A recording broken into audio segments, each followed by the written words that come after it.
ಈಗಂತೂ ಎಲ್ಲೆಲ್ಲೂ ವಯನಾಡ್ನ ಭೂಕುಸಿತದ ಸುದ್ದಿಗಳೇ ಹೆಚ್ಚು ವೈರಲ್ ಆಗ್ತಾ ಇದ್ದು, ಸಂಪೂರ್ಣ ದೇಶವೇ ಭೂಕುಸಿತದ ಸುದ್ದಿಯಿಂದ ಆಘಾತಗೊಂಡಿದೆ. 300ಕ್ಕಿಂತ ಹೆಚ್ಚು ಜನರು ಭೂಕುಸಿತದಿಂದ ಸಾವನ್ನಪ್ಪಿದ್ದು, 100ಕ್ಕಿಂತ ಹೆಚ್ಚು ಜನರು ಕಣ್ಮರೆಯಾಗಿದ್ದಾರೆ. ವಯನಾಡ್ನ ಭೀಕರ ದುರಂತದಿಂದ ಸಂಪೂರ್ಣ ದೇಶವೇ ಶೋಕ ಸಾಗರದಲ್ಲಿ ಮುಳುಗಿದೆ. ಪ್ರಕೃತಿ ದತ್ತವಾದ ಸುಂದರ ನಾಡಿನಲ್ಲಿ ಇದೊಂದು ಘಟನೆ ಮರೆಯಲಾರದ ನೋವುಂಟು ಮಾಡಿದೆ.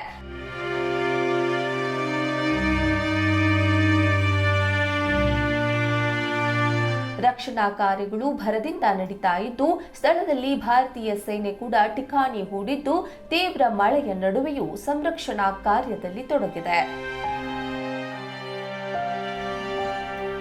ಸೇನೆಯ ಇಂಜಿನಿಯರ್ ಮೇಜರ್ ಸೀತಾ ಶೆಲ್ಕೆ ನೇತೃತ್ವದಲ್ಲಿ 140 ಜವಾನರ ತಂಡ ನಿರ್ಮಿಸಿರುವ ವಯನಾಡ್ ಬ್ರಿಡ್ಜ್ ಇದೀಗ ಎಲ್ಲರ ಮೆಚ್ಚುಗೆಗೆ ಪಾತ್ರವಾಗಿದ್ದು, ಈ ಸೇತುವೆ ಸಂರಕ್ಷಣಾ ಕಾರ್ಯದಲ್ಲಿ ಮಹತ್ತರ ಪಾತ್ರವನ್ನು ವಹಿಸಿದೆ.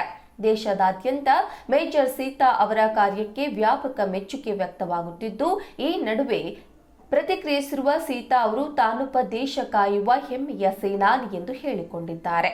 ಮಾಧ್ಯಮಗಳೊಂದಿಗೆ ಈ ಕುರಿತು ಮಾತನಾಡಿದ ಅವರು, ನಾನು ನನ್ನನ್ನ ಮಹಿಳೆ ಎಂಬುದಾಗಿ ಪರಿಗಣಿಸೋದಿಲ್ಲ, ಬದಲಿಗೆ ನಾನು ಒಬ್ಬ ಜವಾನ್ ಹಾಗೂ ನಾನು ಇಲ್ಲಿ ಭಾರತೀಯ ಸೇನೆಯನ್ನ ಪ್ರತಿನಿಧಿಸುತ್ತಿರುವೆ ಎಂದು ತಿಳಿಸಿದ್ದಾರೆ. ಈ ತಂಡದ ಸದಸ್ಯಳಾಗಿರುವುದಕ್ಕೆ ನನಗೆ ಅತೀವ ಹೆಮ್ಮೆ ಇದೆ ಎಂದು ಸೀತಾ ಹೇಳಿಕೆ ನೀಡಿದ್ದಾರೆ.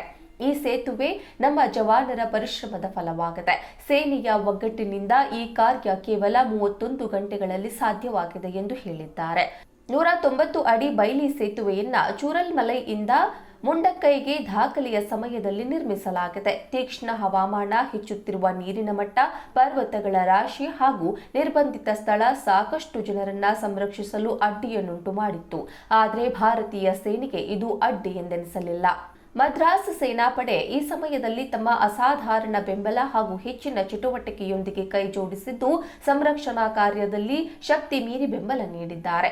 ಇದರೊಂದಿಗೆ 190 ಅಡಿ ಬೇಲಿ ಸೇತುವೆಯನ್ನ ದಾಖಲೆಯ ಸಮಯದಲ್ಲಿ ನಿರ್ಮಿಸಲು ಕೈಜೋಡಿಸಿದ್ದಾರೆ. ಭಾರತೀಯ ಸೇನೆ ಹಾಗೂ ಸಂರಕ್ಷಣಾ ಕಾರ್ಯದಲ್ಲಿ ಹಗಲು ರಾತ್ರಿ ಎನ್ನದೆ ಶ್ರಮಿಸಿದವರಿಗೆ ಧನ್ಯವಾದಗಳು ಹಾಗೂ ಅವರ ಪರಿಶ್ರಮಕ್ಕೆ ನಮ್ಮ ಶ್ಲಾಘನೆ ಎಂದು ಭಾರತೀಯ ಸೇನೆಯ ದಕ್ಷಿಣ ಕಮಾಂಡ್ ಪುಣೆ ಎಕ್ಸ್ನಲ್ಲಿ ಟ್ವೀಟ್ ಮಾಡಿದೆ.